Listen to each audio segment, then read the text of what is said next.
नमस्कार. आपण ऐकत आहात रेडिओ विश्वास 90.8 कम्युनिटी रेडिओ. तुमचं सगळं तुमचा आवाज.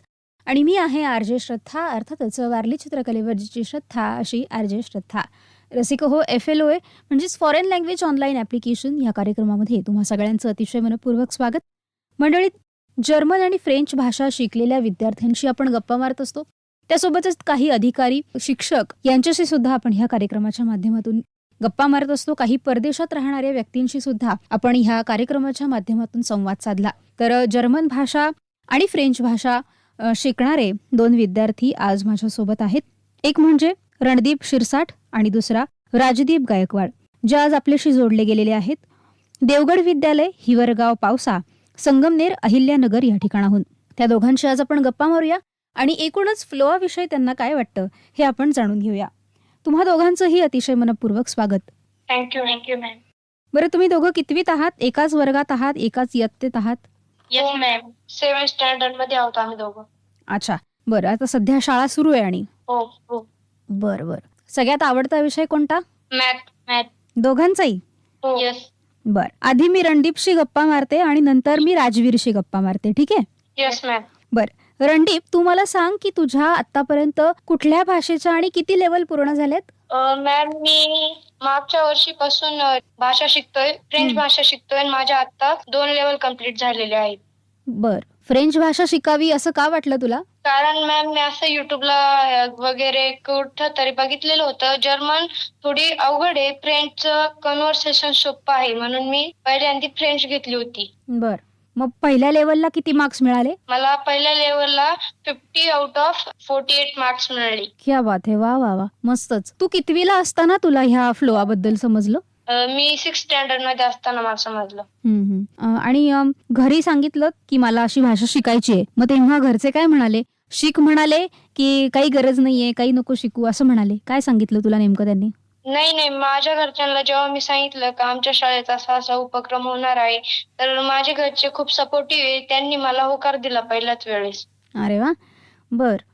मग तू हे ऑनलाईन शिकत होता, मग फोन कुठून आणायचा किंवा कोणाचा फोन घ्यायचा, याच्यावरून कधी काही झालं का की मला स्वतःचा फोन घेऊन द्या वगैरे असं काही सांगितलं तू घरच्यांना? नाही, कधी कधी आईचा असायचा, कधी कधी बाबांचा असायचा.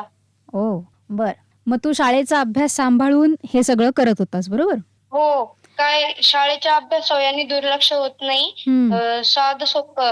इकडं जर आपण फ्रेंच घेतली तर थोडा अभ्यास फ्रेंचचा पण होतो, शाळेचा पण अभ्यास होतो. अरे वा, बरं. आणि मग ऑनलाईन शिकत असताना जेव्हा काही तुला समजा अडचणी आल्या, मग त्या तू कशा सॉल्व्ह केल्या आणि कोणाला विचारल्या? काही जर अडचणी आल्या, जर ते लेक्चर बघताना तर त्यांचे ते क्वेश्चन बँक आहे, तर तिथून मी क्वेश्चनचे आन्सर बघायचो, नाहीतर युट्यूबला बघायचो. बर, ही भाषा अवघड आहे, उगाच घेतली असं काही वाटलं का कधी? नाही, जर्मन थोडी अवघड आहे, पण जसं फ्रेंच सोपी आहे. जसं आपण इंग्लिश मधून 1 ला 1 म्हणतो, तर तसं ते फ्रेंच मधून आपण 1 ला अन म्हणतो, म्हणजे कन्व्हर्सेशन सोपं आहे याचं. तू अभ्यास करत होता तेव्हा तुझे इतर मित्र मैत्रिणी तुला कधी काही असं उत्सुकतेने विचारायचे का की तू काय शिकतोय, आम्हाला पण दाखव किंवा काहीतरी बोलून दाखव, असं कधी काही झालं का? हो मॅम, म्हणजे माझे वर्गातले सर्वच विद्यार्थी होते, बरेचसेच विद्यार्थी होते फ्रेंच जर्मन शिकत, त्यामुळे आम्ही काही वेळेस असं कन्व्हर्सेशन कधी कधी फ्रेंच मधून करायचो. अरे वा, बर. मजा येते का मग फ्रेंच भाषा बोलताना? हो. क्या बात आहे. बरं, जेव्हा तू परीक्षेची तयारी करत होतास तर तेव्हा काही अडचणी आल्या का, किंवा आपल्याला खरंच 50 पैकी एवढे 48 वगैरे मार्क मिळतील असं तुला कधी वाटलं होतं का? मी जेव्हा परीक्षा द्यायला बसलो तेव्हा थोडी धाकधूक होतीच, पण नंतर जेव्हा पेपर द्यायला लागलो तेव्हा धाकधूक सगळी निघून गेली. बर, तुला सगळी उत्तरं येत होती प्रश्नांची? हो, काही अडले तर मी ते नंतर सोडवायचो, ते तसेच ठेवायचो. बरं, तुला काय गरजेची वाटते फ्रेंच भाषा शिकणं? पुढे जाऊन तुला काय उपयोग होईल ह्या भाषेचा असं वाटतं तुला? तसं तर मी ही भाषा हॉबी म्हणून शिकतोय, पण जर मला कुठे फ्रान्समध्ये किंवा जर्मनीमध्ये जर नोकरी लागली तर माझा ह्या भाषेचा उपयोग तिथे होईल म्हणून मी शिकतोय. क्या बात आहे. तुझा असा काही विचार आहे परदेशात जाण्याचा वगैरे? हो, माझा असा विचार आहे का मी फ्रान्समध्ये जाईन. बर, आणि मोठं झाल्यावर काय व्हायचंय तुला? इंजिनियर. ओ, वा, मस्तच. बरं, आता तुझ्या 2 लेवल कम्प्लीट झाल्यात ना? हो. मग पुढच्या लेवल पण करायच्या आहेत की काय ठरलंय तुझं? नाही, सगळे लेवल करणार आहे मी. बर, क्या बात है. खूप छान, खूप शुभेच्छा तुला. Thank you ma'am. येस. आता राजदीप तुझ्याशी आपण जरा संवाद साधूया. तर तू कुठली भाषा निवडलीस? मी पण फ्रेंचच निवडली मॅम. अच्छा. बर. काही खास कारण होतं त्याच्यामागे? Yes ma'am. मला फ्रेंच चांगली आवडायची आणि तिचं कन्व्हर्सेशन पण खूप सोपं होतं. बर.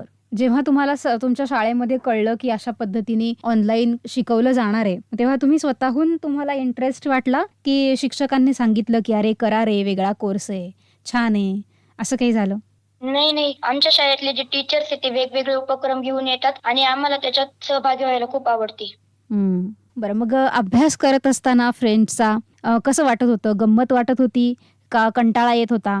नाही मॅम, ते जे ऑनलाईन टीचर्स होते ते खूप खेळवत आमचं लेक्चर घ्यायचे. सगळ्यात जास्त कुठली गोष्ट तुला आवडली फ्रेंच भाषेतली की हे खूप छान आहे? मला फ्रेंच भाषेतलं हे आवडलं की कमी पैशात जास्त शिकायला मिळते आणि खेड्यात एवढी भाषा आणि ते असे नवनवीन उपक्रम येत नसतात, पण इथं येतात आणि कमी पैशात. काय वाटतं तुला पुढे जाऊन काय उपयोग होईल ह्या भाषा शिकल्याचा? मी जर अदर कंट्रीज फ्रान्स या जर्मन मध्ये गेलो त्या दुसऱ्या देशांमध्ये तर मला तिथं ती उपयोगी पडू शकते. फोनवर ट्रान्सलेट करायची गरज नाही येणार डबल. बरोबर. बरं, जे शैलेश लेले सर आहेत तर त्यांना काय तुला सांगावंसं वाटतं की त्यांनी हा जो उपक्रम राबवलाय तो चांगला आहे का? तुम्हाला आवडतो आहे का? तुमच्या उपयोगाचा आहे का? काय सांगाल त्याबद्दल? हा उपक्रम तुमच्या उपयोगाचा आहे कारण तुम्हाला मराठी, इंग्लिश आणि हिंदी या भाषा तर आपल्याला येतात, पण दुसऱ्या भाषा पण शिकायचं थोडंसं भाग पाहिजे. त्याने आपलं डोक्यात वाढतं नाही का, आणि ना दुसऱ्या भाषेत आपण जाऊन म्हणजे म्हणू पण शकतो. बरं. आणि तुझ्या पण घरच्यांनी तुला लगेच परमिशन दिली होती हा कोर्स करायला? Yes ma'am. अच्छा. बरं, तुला किती मार्क मिळाले? आणि मला 47 मार्क्स मिळाले, 50 अबव. मग हे जेव्हा घरी कळलं तेव्हा सगळ्यांना आनंद झाला होता? येस, खूप आनंद झाला होता. मग ते काय म्हणाले, पुढे पण असंच शिक? हा, घरचे म्हटले की नवनवीन उपक्रम सहभाग घेत जाय, पुढे चालत जाय, तू करशील, तुला चांगले मार्क्स पडतील. बर. मोठं होऊन काय व्हायचंय? मला मोठं होऊन डिप्लोमा करायचा आहे. बरं. आणि भारताबाहेर जाऊन करिअर करायचंय का भारतातच करायचंय? भारताबाहेर म्हणजे बँकॉक, फ्रान्स, जर्मनी अशा वेगवेगळ्या देशांमध्ये जाऊन करायचंय मला करिअर. अरे वा, मस्तच. बरं, पुढच्या सगळ्या लेवल कम्प्लीट करायच्या आहेत का एवढं शिकला एवढं बस झालं? नाही, मला पुढच्या कंटिन्यू लेवल करायचे आहे, शेवटपर्यंत पूर्ण करायचे आहे मला लेवल. वा, मस्तच. बरं, आता ना तुमच्याच वयाची बरीच मुलं आपल्याला रेडिओवर ऐकत असतील किंवा त्यांचे पालक पण ऐकत असतील. मग त्यांना तुला काही सल्ला द्यावासा वाटतो का, की जर का असा तुम्हाला चान्स मिळाला एखादी परकीय भाषा शिकायचा तर तुम्ही तो घेतला पाहिजे किंवा नाही, याबद्दल तू त्यांना काही सल्ला देशील का? येस मॅम, मी त्यांना असा सल्ला देईन की तुम्ही दुसऱ्या देशात गेल्यावर तुम्हाला बोलता नाही ना, तिथले सगळे माणसं फ्रेंच आणि जर्मन म्हणू शकतात, पण तुम्हाला म्हणता येत नाही, तुम्हाला सगळं वेगळं वाटेल त्याच्यातलं, म्हणून तुम्ही ही भाषा नक्कीच घ्या आणि कमी पैसे पण लागतात त्याला, आणि एवढं सांग. क्या बात आहे. वा, मस्तच. तुम्हा दोघांनाही पुढील वाटचालीसाठी खूप खूप शुभेच्छा. छान एक वयाचे टप्पे पूर्ण करा, छान मार्क्स मिळवा आणि अशाच वेगवेगळ्या भाषा शिका, वेगवेगळे कोर्स करा, ज्याच्याने तुमची पर्सनॅलिटी डेव्हलप होईल. अशा सगळ्या गोष्टी तुम्ही तितक्याच उत्साहात करा आणि पुढच्या सगळ्या वाटचालीसाठी शुभेच्छा देते. आणि आज तुम्ही इथे वेळात वेळ काढून उपस्थित राहिलात, आमच्याशी इतक्या छान गप्पा मारल्या, त्याबद्दल तुम्हा दोघांचेही मनपूर्वक आभार. Thank you ma'am.